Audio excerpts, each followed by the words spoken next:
Good afternoon, everyone out there. My name is Molly Suidolnik. I am one of the co-owners of CrossFit Instinct and behind the scenes of Operation Change Springfield. And I am here this afternoon with Majeeda from Half Moon Yoga Fit, and she's going to talk to us today about yoga, stress management, the importance of both, and a little bit about herself, and maybe even if you guys aren't here in Springfield or can't get out to her studio, why you should be exposed to this and why it's a great piece to include in your lifestyle. So Majeeda, why don't you just tell us a little bit about who you are, your background, how you got into this? Well, actually, I got into teaching yoga quite by accident, and actually you were a big part of that. Really? Yeah. I actually got into doing yoga initially because in the past, I have suffered from extreme anxiety and depression. Mm-hmm. So off and on, kind of both. And so someone recommended to me that I try yoga. I think it was my mom, actually. Uh-huh. And so I started just doing like a little yoga thing on PBS. Uh-huh. And that's actually how I started doing yoga. And I got more and more interested as I did it because it was helping me sleep. It was helping the anxiety issues that I was having. And so then I went to the bookstore, I got a book, mm-hmm. and then I really started to dig into the background of yoga, the philosophy of yoga, and then I just, off and on, and this is how people usually start, they do yoga, and then they stop doing it, and they go, oh, and then they do it again, and they go, oh, why did I ever stop doing that? Because it was so great, when I was doing it. So I had the off and on phase, and then I came to a point in my life where I was really under a lot of stress again, and so I brought it back into my life in order to help manage my stress. And I remembered how it was before I had stopped, mm-hmm. and I was like, okay, this is something I just need to have as a lifestyle. So I started to incorporate it into my life as just a part of my everyday mm-hmm. lifestyle. So then I got asked to do yoga with some athletes that at the time, my husband at the time was a football coach, and he asked me to do yoga with some of his athletes because he recognized the benefit that I was getting from my yoga practice. Uh-huh. And so I started doing yoga with some high school football players. Oh, wow. And some of them actually went into college and continued their yoga practice. Wow, that's a big deal. And I was so proud. That's cool. And so from there, that's where you came along, and I think there was an instructor at Gold's that had to take a break for some surgery, and you asked uh-huh. me to stop for her, uh-huh. and I said, yeah, I guess I can. I mean, I really don't have experience beyond these teenage boys, right. but, and my own yoga practice, so I subbed the class for, I think it was 6 weeks, and then someone came to you and requested that I continue to have my own class. Uh-huh. So you asked me to continue to have my own class, and I said, okay, I guess so.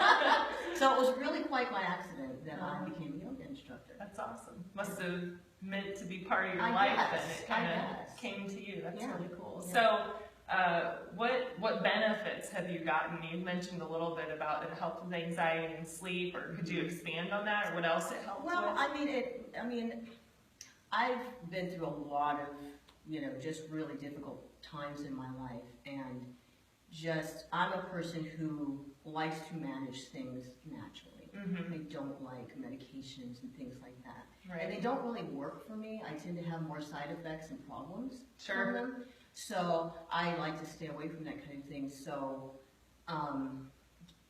it just really brought me to a place where I could process the things that I needed to deal with in my life, which I was trying to do anyway, but mm-hmm. when you don't sleep, and it just catches up to you and you can't really think straight at all. Right. So insomnia was a huge thing for me that it really helped. Yoga has had and continues to help with in my life. Another thing that tends to happen to me when I get very stressed is I don't want to eat. Mm-hmm. And so it kind of keeps me even there as far as, just keeping on a routine. I tend to follow a lot of routine if I'm very stressed. Yeah. Just kind of flounder and Sure. walk in circles. Yeah. You know? Yeah, I understand that. So I guess it really just brings me into focus. And so I can focus my mind, and I can think, and I can process, and I can prioritize, and or maybe a little ADD that happens. Yeah. Or something like that. So all of those things just really calm down when I have a consistent yoga practice. So the other thing that I started to notice just changes in my everyday life, in my own personality that I hadn't really expected as a result of yoga becoming a lifestyle for me. And in just teaching classes at Gold's Gym, it started to have an effect on my life in a way that was really surprising for me. So, yeah, it was all very positive, all very, people. I hear some yoga instructors say when you come into a class, I want to demystify yoga, and you can't do that. Yeah. You can't do that, because even though if you don't talk about it, in fact you shouldn't talk about it. There's no reason to talk about all the mystery that yoga is. It just is, and people as individuals will experience that as they develop practice. Sure. Yeah, I totally agree with that, and I've taken quite a few handful of classes from Majeeda myself, and I definitely notice the days that I do yoga, I sleep a lot better. I almost just feel like instead of maybe having ups and downs with my mood throughout the day, it's just nice and even. It's like nothing will ruffle my feathers, and I think it's kind of like what you said there. You can't really try to figure out why it does that, but it does work. And I know there's a lot of different styles out there too that maybe you guys are have been exposed to, or maybe not. I know at first when I thought of yoga, to me it just seemed like slow stretching, and that was about it, so I had no idea that there was a bunch of different styles of yoga, and that there's almost different mentalities that come with the different styles, and that was what I really enjoyed about Majeeda teaches a class for us at our gym once a week that's a yin yoga, and it's very slow and mindful, but mindless at the same time. Yeah. And I really enjoy that. So that's part of the mystery of yoga. Yin yoga, in particular, speaking of work here, it's a meditative yoga practice, and it's also called Taoist yoga. Okay. So if you're familiar with the Tao at all, it's connected with Taoist yoga. And so it focuses on being the opposite to the yang types yogas, like the Anusara, or the Ashtanga, or Vinyasa flow power yoga. Which is what I do mostly in my studio, are Vinyasa flow power yoga and then yin yoga, and then I do yin yoga at CrossFit, because the yin is going to be the opposite to your yang, which is CrossFit, to my yang, which would be power yoga, or different types of yoga like Iyengar or Ashtanga, which are really muscular. Yeah. Takes a lot of muscle and endurance. Yin focuses on the connective tissues and releasing those, and basically bringing you into a sense of quiet. And even though you're really uncomfortable, and this is where the mental discipline comes in, so you learn a mental discipline in yoga. And this is where the magic starts to happen, because V.K.S. Iyengar had a really good quote. He said that asana and pranayama practice, when you do asana correctly, the self opens to the self. The self opens the self. So there's nothing you have to do but just sit and just follow the process. Asana means pose. That's the pose. Pranayama is the breath. And as you know, when we do yin, that's what we do. We get into the pose, the asana, and then we breathe, and we give it time. And then things just start to happen, By the end of the practice, you are in a meditative state, which is what yoga was created to do. It was to exercise the body in order to prepare the mind for meditation. Interesting. That was the reason. That was the reason behind the creation of yoga. So in the West, we tend to do it more just as a physical practice. Yeah. And we leave out that element that was actually meant to be the purpose of yoga. Yoga means union. It's the best translation in English. It means union. It means use or yoke, like yoking oxen. So it means union. So unifying the mind, body, spirit. Awesome. So that you can come to that state of, and even if you don't meditate, that after you get done with the yoga practice, you're just so focused, centered, quiet. And if you think about, just center your mind on a thought, it's so much clearer. Yeah.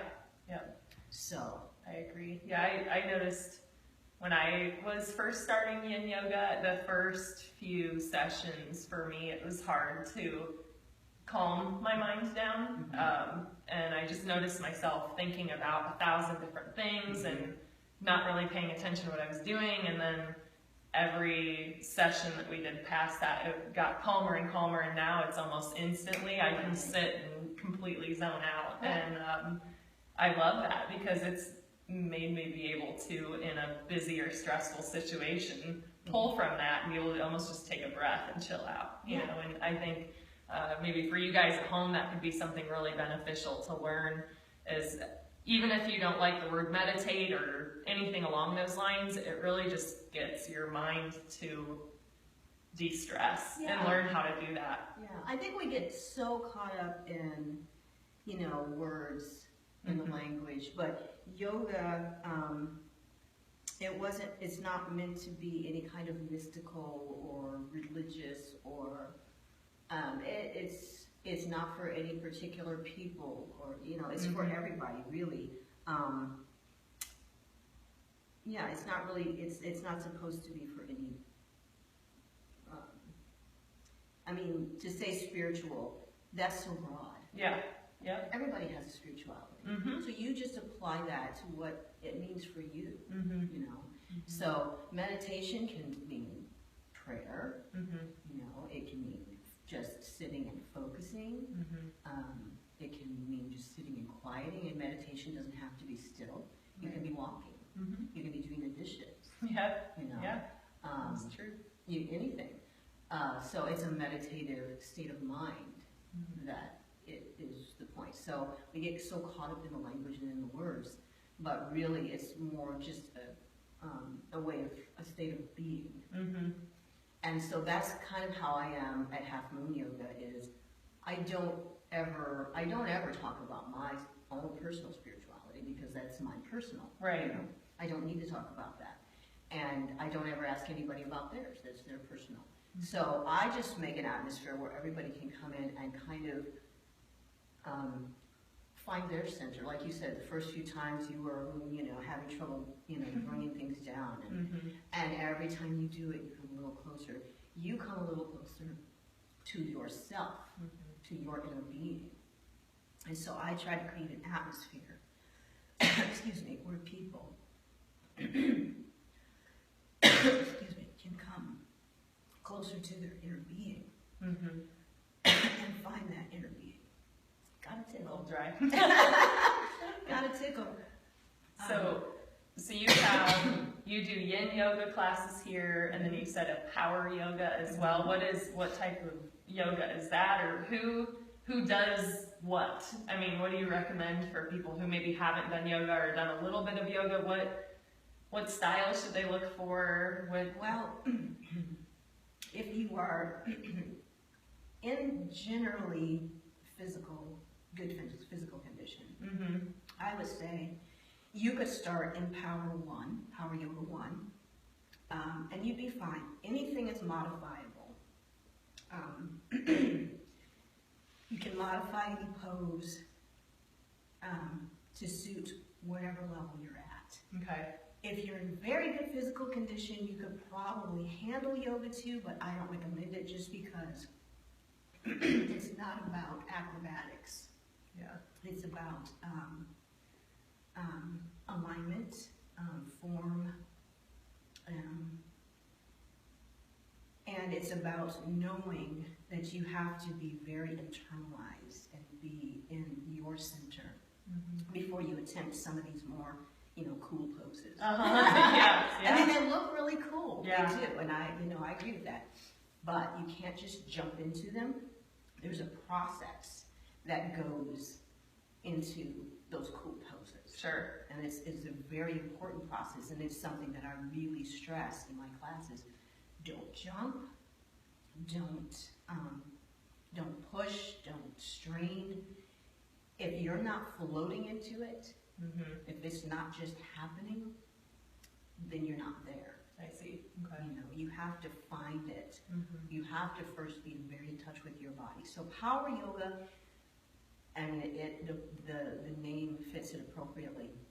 It takes a lot of energy. I mean, simple things that people think, wow, that looks so graceful. By the time you come on it, you are so worn out. Yeah. So what are some of the movements or positions that you would see with that type of yoga? Like power yoga, you would do handstands. You would do different arm balances. There's a lot of different types of arm balances. Like Mayurasana, which is kind of like a dolphin arm balance where you're on your forearms and your legs go straight up, or chin balance where you're on your hands and only your chin is touching the floor and the rest of your body is straight up. Yeah. Lots of strength, but more than upper body strength. People look at those poses and they go, oh, I don't have that much upper body strength. But more than anything in yoga, it's your core. Yeah. It's your core, For sure. core over and over again. Yeah. So that's what kind of brought me to having the yin, because I did so much power yoga. But a lot of the power yoga poses, they require you to be really open in your hips. Yeah. They require you to be really open in your hamstrings, for instance. You have to grab a foot and take it behind your head, and then balance on your arm. It's all, it looks really crazy when you look at it, but when you actually break it down and you get into it, it makes so much sense, and it's beautiful. Yeah. I mean, when I do it, I'm surprised every time I get into a pose. I am. I'll do something, I'll go, wow, that just happened. And because there's never, and I always say this in all my classes, there's never any goal, there's not a destination, there's nothing to achieve. Because in yoga there isn't, there's just the practice. Yeah. You practice and you see what happens.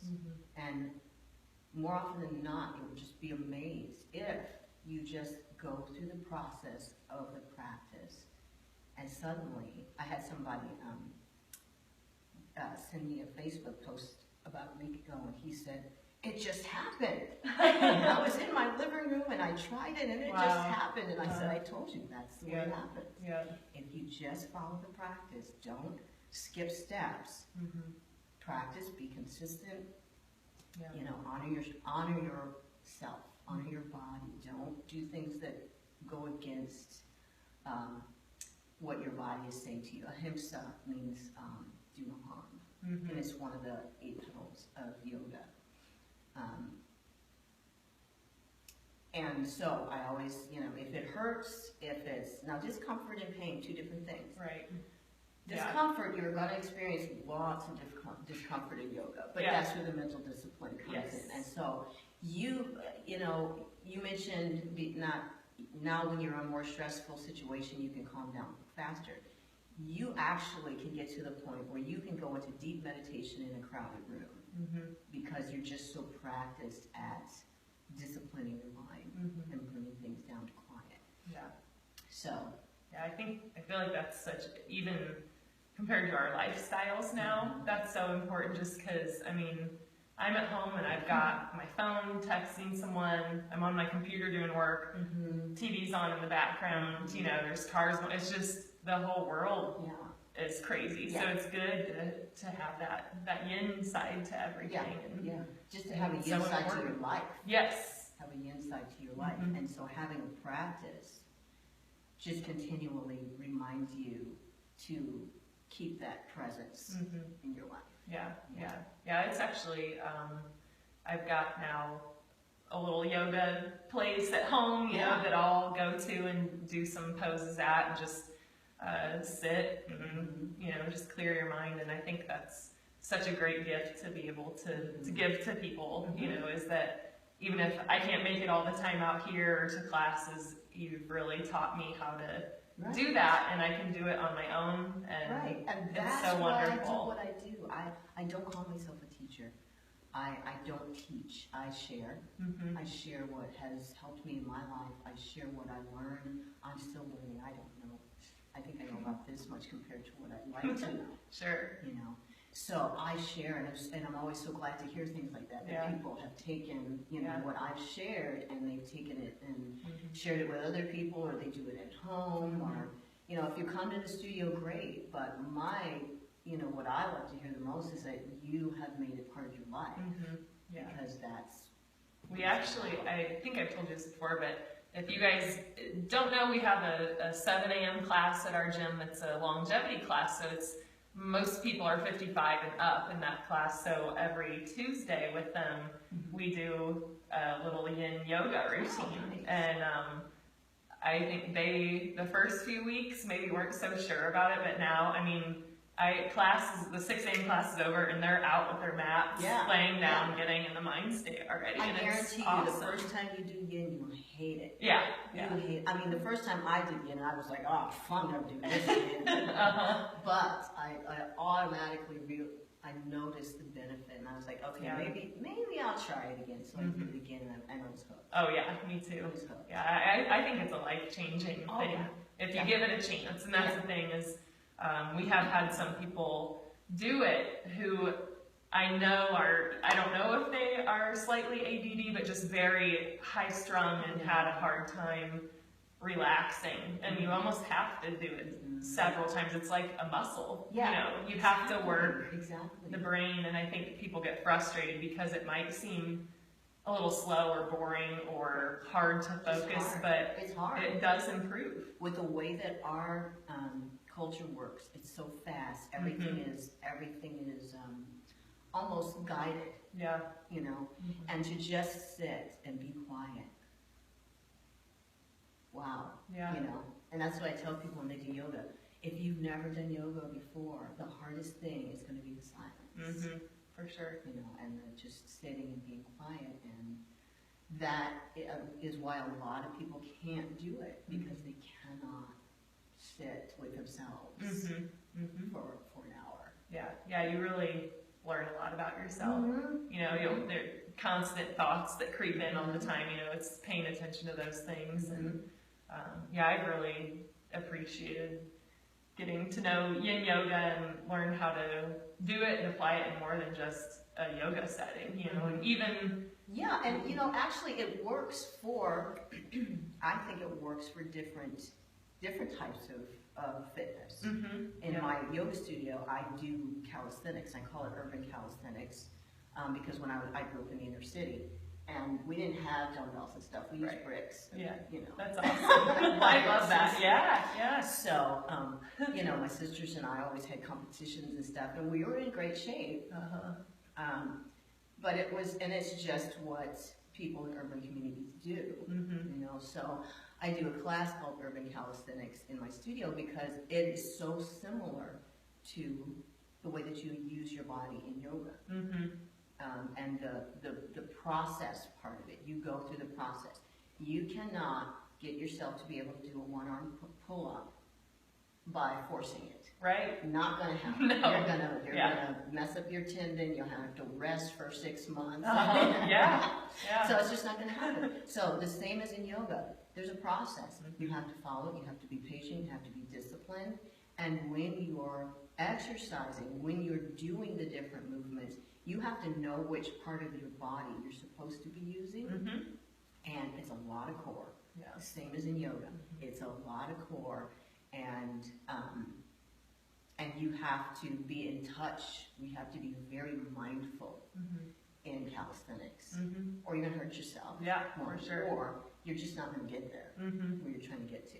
So, very similar. I think I started doing calisthenics because one day we were in the gym at Kohl's, and there somebody was working out, and one of my clients said, "Majeeda, can you do that?" And I said, I don't know.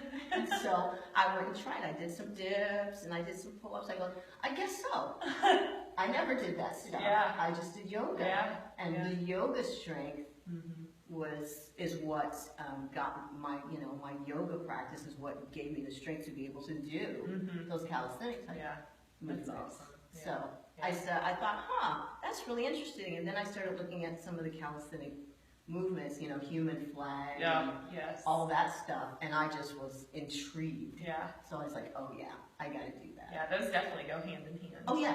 Yeah. Completely. And I think that applies too to any workout program. I mean, whether you're a runner, we get runners that come in and have a hard time squatting because their hip flexors have gotten matted down in their core from being forward, and same with bikers. And then even just CrossFitters in general, they're doing all kinds of things, constantly sore.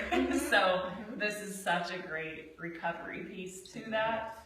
And it's just, I think anyone can benefit from it, especially if we've got any older clients or people out there watching. That's probably almost more important than strength when you're older, is flexibility. It's just hard to see someone who's maybe still strong, but if they fall on the ground, cannot get themselves up without assistance, or they can't even sit low enough to get on a toilet, and personally, I don't want to lose that. Right. Well, and for, it's the mobility and it's the strength. I mean, for women with our shoulders and our hips, as we get older, we have to keep the mobility, but we need the strength in order to support the joint. The muscle has to support the joint. So we need both. But if you're older, if you're an older person already, then I would say get your mobility piece, and then start adding the strength part. Yeah, for sure. So whenever people say, "Well, I've never done yoga. Where do you think I should start?" Yin is where you should start, and then maybe go to a gentle yoga, and then move into one of the more strength builders. So really, anybody, right? This is for anyone and everyone. Anybody and everybody. There's so many different types. There's so many different ways that you can do it.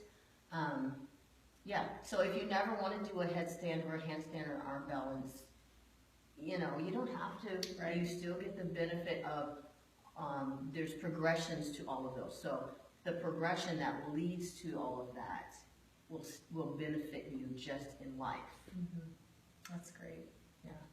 I did have another question I was going to ask you. Did you have anything else that you wanted to bring up before we?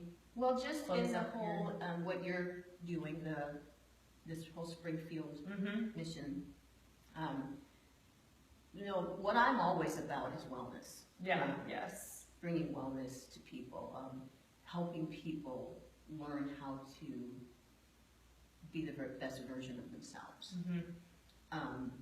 And really, none of us need a guru. Everything we need is inside of us. So for me, that's another piece of yoga. When you get to that place where you can be quiet and you get to your inner being, you don't have to look outside of yourself for answers of what you should do for you. It's in there. You just have to learn to access it. And that takes time, it takes practice. And so I think wellness for me means peace of mind, first and foremost, to be at peace just in your life. There's life is hard. Life can be hard. But if your perception is, life is hard, but I can also see the other side of it. And you can keep that in front of you. But it's easier to keep that in front of you when you have something that can bring you face to face with that continually. And for me, that's what yoga does. It brings me face to face with when I see somebody in my class do something, like there's an older woman who comes to my yoga 2 classes, and she's amazing. She's a rock climber. I think she's 63. Wow. And when she does something, you know, that she never thought she would do, I just want to cry. Yeah. You know, because it's just so amazing, you know, that first of all, that she sticks with it, and secondly, that she follows the process, and she doesn't, you know, she listens to what I say. Yeah. You know, don't try to achieve, there's no destination, you know, just do it. And she does that, and it's the beauty of how it has changed her life and how it continues to change her life, changes my life. Yeah, yeah. You know? And so that's what wellness is to me.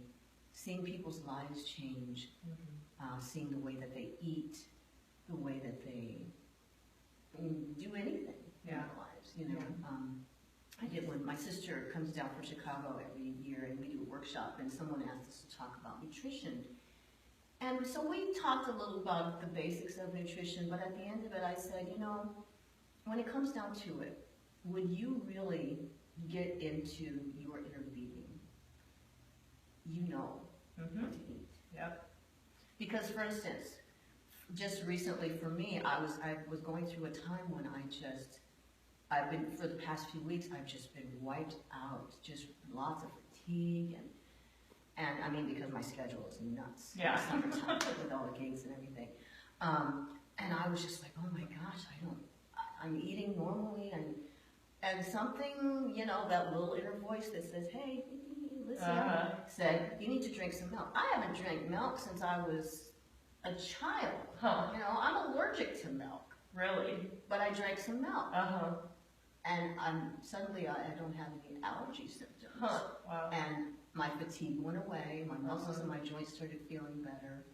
So I'm assuming that my body needs milk right now. When my body doesn't need milk, I'll stop drinking milk. Yeah.